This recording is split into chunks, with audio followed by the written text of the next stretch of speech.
আন্তর্জাতিক বাজারে স্বর্ণের দাম ক্রমে আরও ঊর্ধ্বমুখী হয়ে উঠছে।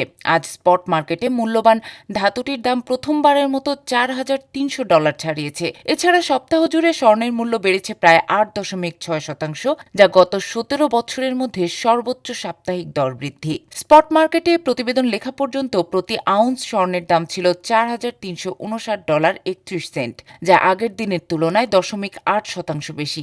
আজ লেনদেনের এক পর্যায়ে মূল্যবান ধাতুটির দাম আউন্স প্রতি সর্বোচ্চ $4,378.69 পৌঁছে। এছাড়া এ সময় ডিসেম্বরে সরবরাহের চুক্তিতে ফিউচার মার্কেটে প্রতি আউন্স স্বর্ণের দাম 1.6% বেড়ে $4,372.10 লেনদেন হয়। বাজার বিশ্লেষকরা বলছেন, যুক্তরাষ্ট্র চীন বাণিজ্য উত্তেজনা এবং মার্কিন কেন্দ্রীয় ব্যাংক ফেডারেল রিজার্ভ ফেডের সুদহার কমানোর প্রত্যাশা স্বর্ণের দাম বৃদ্ধির পেছনে ভূমিকা রাখছে।